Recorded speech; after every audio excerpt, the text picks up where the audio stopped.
Welcome to our MVTV audience. Thank you for joining us today. My name is Judy Crawford, and I'm a member of the League of Women Voters, and I'll be serving as your host for this program. As a longtime member of the League of Women Voters of Martha's Vineyard, I was active in the League's first government education series, which began back in 2009, entitled Government 101. These sessions were held in the various town libraries and videotaped by MVTV. The purpose of the series was to explain how town governments are organized and how they operate. Well, today I'm excited to launch our newest civic engagement project entitled Your Local Government Needs You. It consists of a series of 3 separate interviews. The purpose of the series is to uncover how several candidates have run for public office and done it very successfully. We hope that it will inspire many of you in the audience to participate in your own local government. I'm here today with Ben Robinson, a member of the Tisbury Planning Board and also of the Martha's Vineyard Commission. Welcome, Ben. Thank you, Judy. Let's jump right in. First, I'd like to paint a picture for our audience of just who you are. How old are you, Ben? I was born in 1977, so I'll actually be turning 45. Chicka-chicka-ching. 45 this year. Yeah, I know. I mean, after the 30s, you have to do the math. It's not. And where were you born and raised? I was born in the town of Tisbury, which is not normal. Most people are born in Oak Bluffs because they've been born in the hospital. But I was born actually in the town of Tisbury, and I grew up in the town of Tisbury for the most part. Yeah. And what about your formal education? Where did you go to school? And what did you study? Tisbury School, regional high school, graduated in '95, and then I went to Syracuse University for architecture. Uh-huh. And what's your day job? I do a lot of architecture. That's mostly my day job. Okay. I'd like to focus a little bit on your decision to run for public office, because that's the purpose of our being here today. And people often say, I'm not old enough to do that yet, or I'm not experienced enough, or I'm not known well enough in my town. They kind of put up these perceived barriers as to why they shouldn't run. And I'm wondering if you had bumped into any of those barriers, and what motivated you to just jump in and run for office? In short, how did it happen? So I moved back to the island with my partner Betsy, and we had one kid already, and we had another kid coming on the way, and we were saying, oh geez, let's do this on the island. That's where we want to raise our family. So we moved back in 2010, 2011, about that time period. And when I moved back, I started paying attention to what was happening locally, and I could see places where I thought my contribution could be helpful in the town on different types of projects. So around 2014, I started actually just sitting in on meetings, as many meetings as I could make time for. Gravitated to the planning board because that was in my wheelhouse, let's say. I really understood planning. And late in 2014, the planning board members said, you keep showing up at the meetings, do you want to be on the planning board? And I said, yeah, I'm really thinking about it.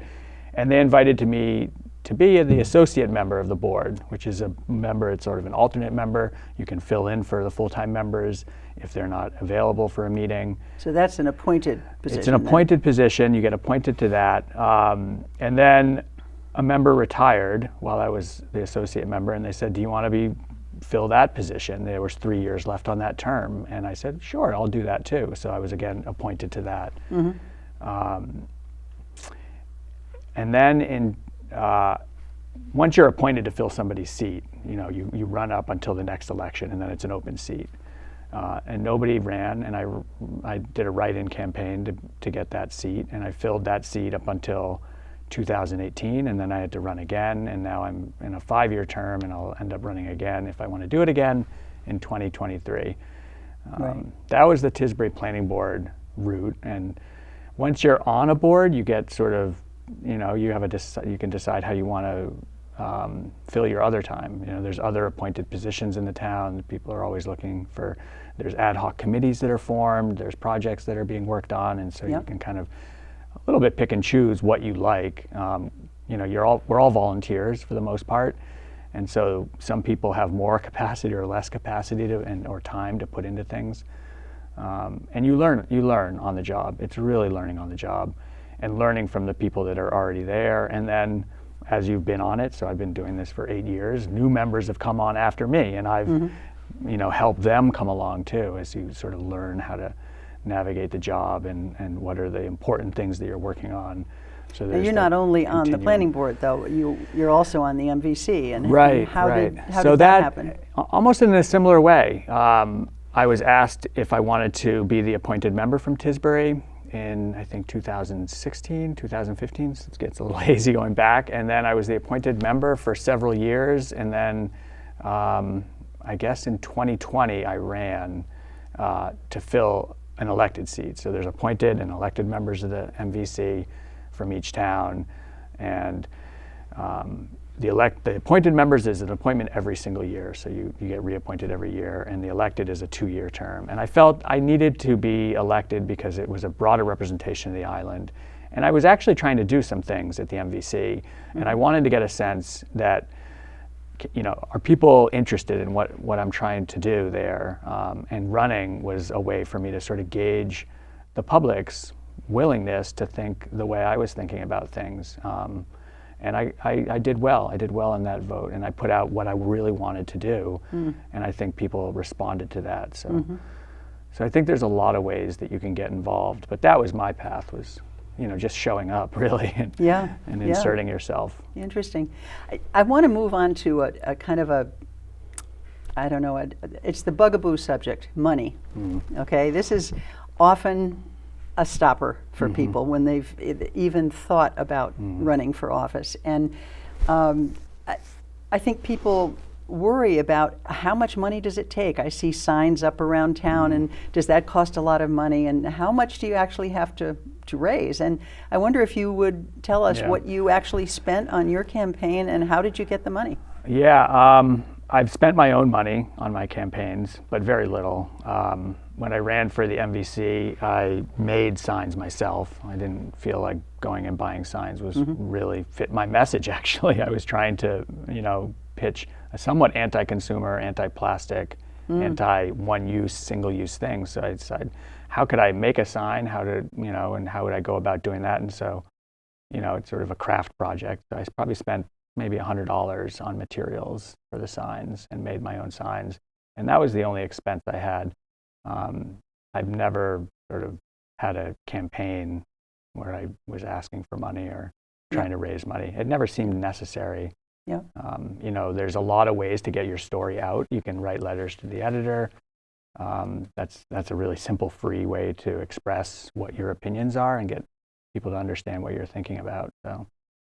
Well, you're beginning to lead into what I was going to next, which is the idea of strategies for becoming known on the island. If anybody running for office wants to kind of broaden their name recognition on the island, so that if someone sees it on the ballot, they'll say, "Oh, Ben Robinson, I'm going to vote for him." Right. But if they don't know you, it might be hard. And if you have a particular message you want to get out, it's great to do that. And the way we used to do it was with what we called meet and greet sessions in people's homes. Right. And that was very effective, and it was a chance for you to listen to what voters had to say, and they would ask questions, and they could get a sense of who you were.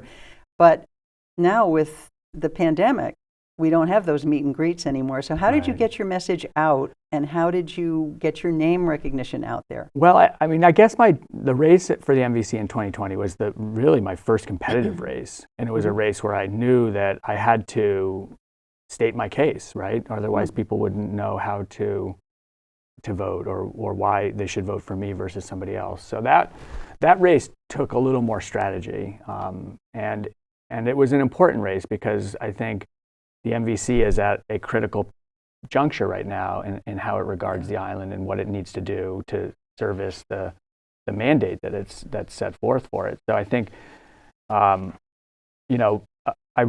spent a lot of time crafting a letter to the editor. Essentially, was my main way out to get out. But there was emails to friends, I had a lot of support actually from outside groups that were, they wanted me to be in that position and stay in that position. So I did get a lot of support from outside groups.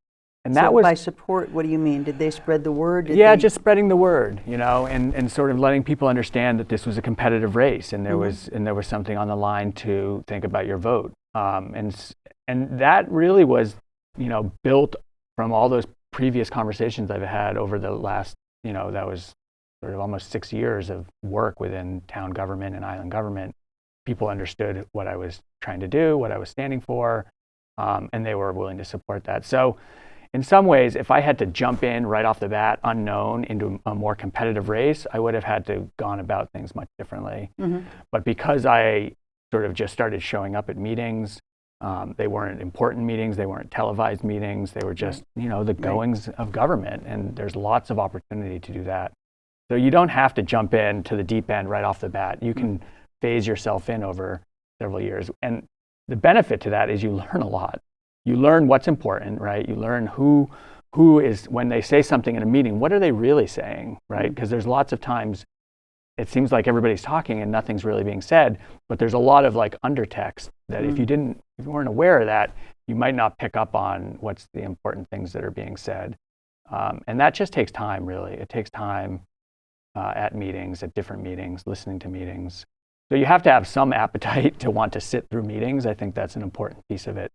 And government moves slowly, and sometimes that's a good thing, sometimes it's not, but it does move slowly, and there's a real sort of iterative process to it. And so there is a time commitment. I think that's the one thing that people should understand about town government, is that you have to be willing to put in some time. It is a volunteer position, and some people have more time than others. And we see older people tend to do it because they may have more time in their lives than somebody raising a family. If someone came up to you and said, hey, I've been kind of toying with running for office, what 2 or 3 things would you put at the top of the list in the way of advice to them? I would say get on MVTV and go through the meetings that are televised. Not every meeting is televised, right? The more important meetings get televised, but start with those ones. You get a sense of things. What's your passion? What are you interested in? What talents can you bring to the table? Is it finance? Then FinCom, the finance committee meetings. Is it conservation commission? And some of these are appointed positions, and the towns are always looking for new blood in appointed positions, and they're willing to give almost anybody a shot. There's very little like real serious vetting. I mean, do you live in the town? Are you interested in the town?